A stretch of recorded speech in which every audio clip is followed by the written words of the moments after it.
Say yes, Scarlet, Gone with the Wind. So I'll change the subject and say what I came to say.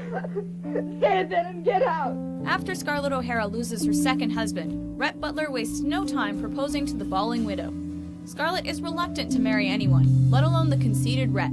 You really are the most ill-bred man to come here at a time like this. I made up my mind you were the only woman for me, Scarlett, the first day I saw you at 12 Oaks. Nevertheless, Rhett remains 100% confident that he'll get a yes out of her. After laying a passionate kiss on Scarlett's lips, she gives Rhett the answer he's been waiting to hear. Say you're going to marry me. Say yes. Say yes. Yes. Mixing great humor with great romance, this scene sums up why these two are among cinema's most iconic star-crossed lovers. Since Scarlett still holds a torch for Ashley, though, her marriage to Rhett doesn't exactly have a storybook ending. Well, aren't you going to kiss me goodbye? Don't you think you've had enough kissing for one afternoon? Number 7. Is It Still Raining? 4 Weddings and a Funeral. I shouldn't have come to the church this morning. I'm sorry. No, no. Just as he's about to marry Henrietta, Charles realizes 2 things. Marriage just isn't for him, and he's truly in love with another. Do you love someone else? Do you, Charles? Despite never wanting to tie the knot, Charles still wishes to spend the rest of his life with Carrie. Sharing the same outlook, Carrie accepts Charles' earnest proposal to not marry him. Do you think, after we've dried off, after we've spent lots more time together, you might agree not to marry me? While their kiss in the rain may be a cliché, this declaration of love is anything but conventional. And do you think not being married to me might maybe be something you could consider doing for the rest of your life? Complete with honest, humorous, and heartfelt dialogue, it demonstrates that lovers don't always need to follow the old-fashioned romantic route, but rather do whatever works for them in order to find happiness. Do you? I do. Number 6. A big proposal. Sex in the City. Why did we ever decide to get married? I guess we were afraid it would mean something if we didn't. While Carrie and Mr. Big officially ended up together in the final episode of Sex in the City, they wouldn't reach the altar until this feature film. We were perfectly happy before we decided to live happily ever after. Of course, their wedding doesn't really go according to plan, as Big gets cold feet and leaves Carrie heartbroken again. The two get yet another shot at romance later down the line, however, upon being reunited in a Number 5. The Language of Love, Love Actually. Good night, Alex. Good night, Jamie. Love Actually may not be the most realistic film, but it never fails to make us feel all warm and fuzzy inside. Bonita Aurelia. Devo vir aqui para te pedir para casar comigo. This scene is a clear romantic highlight, as Jamie professes his love for Aurelia, the Portuguese housekeeper who's mended his... That it can't really be something. While their rapport isn't romantic in the traditional sense, Bridget comes to the realization that her relationship with Mark is still romantic nonetheless. Mark then prepares to ask Bridget a question. Before he can ask, though, Bridget kind of ruins the moment by opening her mouth too soon. Oh, God. It is, will you marry me? Well, I'm not going to say it now. I just spoiled the moment. Caught off guard, she hits the reset switch and Mark finally proposes. Start again. No, I'm not going to... Just... We've just stepped out into the corridor, and you say, I've got a question to ask you, and I don't say anything. This scene is as awkward as it is tender, which is only fitting for Bridget Jones. Bridget Jones, will you marry me?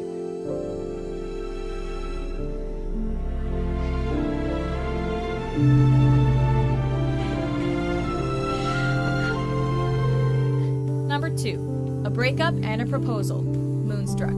Have you come to make peace with me? Yes. Loretta doesn't believe in true love, but she doesn't want to die alone either, and thus accepts Johnny's marriage proposal. Will you marry me?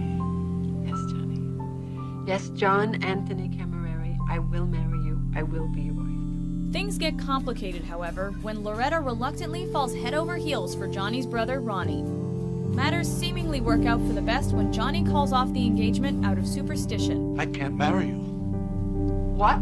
If I marry you, my mother will die. What the hell are you talking about? Since he made her a promise, though, Loretta hilariously gives her former fiancé a piece of her mind. All right, the engagement is off. In time, you will see that this is the best thing. In time, you'll drop dead and I'll come to your funeral in a red dress. She throws the ring to the ground, which Ronnie subsequently borrows in order to propose.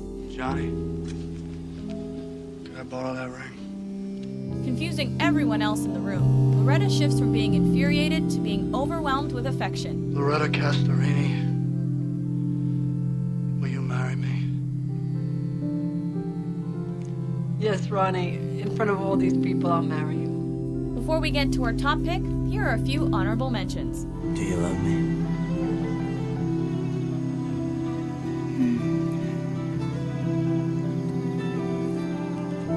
Will you do something for me then? Anything. Will you marry me? I don't know how to say this.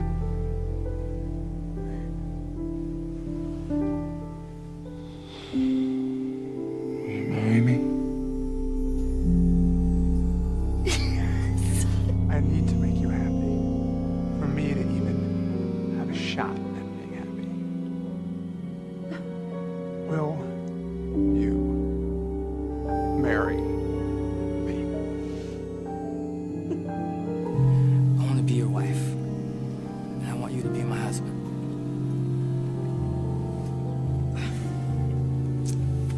I want to be your husband.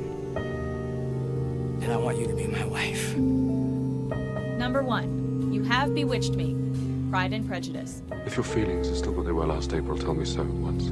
A woman ahead of her time, Elizabeth Bennet refuses to marry just any potential suitor. Despite her initial animosity toward Mr. Darcy, she soon finds true love in the most unlikely of places. As the sun rises, the two at last come together and express their love, ushering in a new day. I would have to tell you. You have bewitched me, body and soul, and I love you.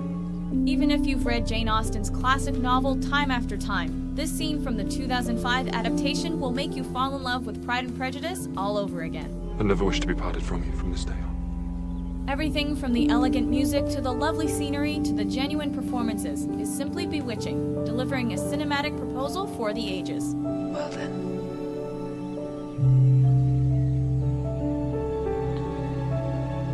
Your hands are cold. Do you agree with our list? What's your favorite marriage proposal movie scene? What's the matter, Plum? I'm confused.